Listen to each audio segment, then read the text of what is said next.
Okay, let's dive into this. Today we're unpacking some really intense criticism around a congressional hearing. A hearing that one commentary source called truly remarkable. And believe me, they did not mean that in a good way. It was a testimony that absolutely ignited a firestorm of analysis. And this is the central, pretty damning claim from the commentators we're looking at.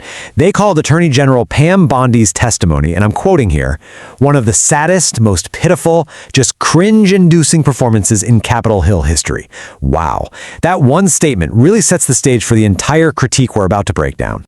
So first up, let's look at why they called it such a sad performance. The way the commentators framed this, it wasn't just another contentious hearing. You know, those are pretty common in Washington.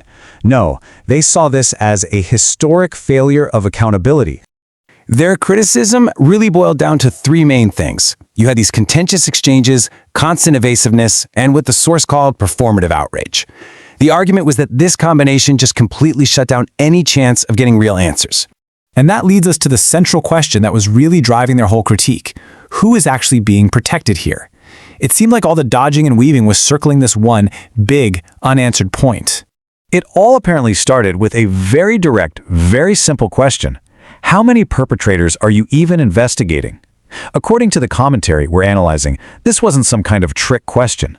It was a straightforward inquiry that supposedly triggered this whole chain of evasions. And this is where, according to the source, the frustration just boiled over.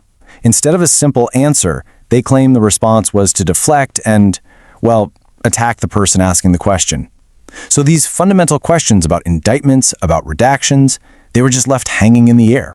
But the evasiveness apparently peaked in what the commentators called the single most shocking moment of the entire hearing. It was a deflection so startling, they said, it left them completely stunned. Now, to get why they found this so shocking, you have to remember the context. The question being asked was about getting justice for young girls who had been raped. I mean, it doesn't get much more serious than that. And the alleged response to that question, a pivot to the stock market. The AG reportedly said the Dow right now is over $50,000.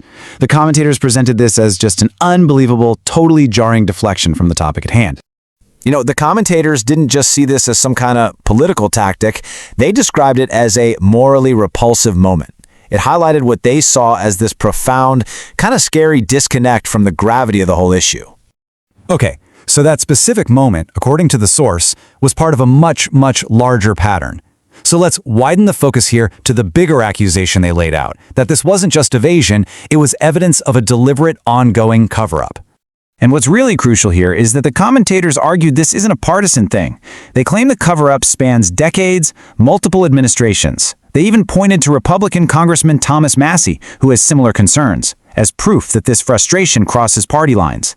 So what's the core allegation? That a protected Epstein class of the rich and powerful is still being shielded from justice.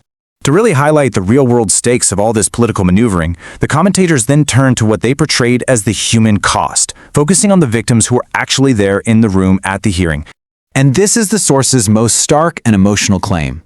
They allege that while victims sat right there in the room, the Attorney General physically turned away, refusing to even acknowledge their presence. It was a moment the commentators presented as both a literal and a metaphorical turning of her back on them. Finally, the commentators turned to the personal cost of this whole performance. They started asking a question they claim many people who knew her are now asking. What happened to Pam? And this is where the critique got very, very personal. The commentators cited an article in The Atlantic and brought up conversations with some of Bondi's old friends, who were apparently just baffled by what they saw as her complete transformation. And this is the powerful conclusion the commentators landed on. They quote a friend who they claim knew her well, and this friend offered a really blunt and painful theory for her actions. She went cheap for power. That she sacrificed her principles, her reputation, all for proximity to power. And that brings us to the final, really provocative question that the source commentators posed. It's a question they didn't just direct at the Attorney General, but also at us, at the audience. It leaves us all to kind of ponder the trade-offs people make for power and what the ultimate cost might be. Was it worth it?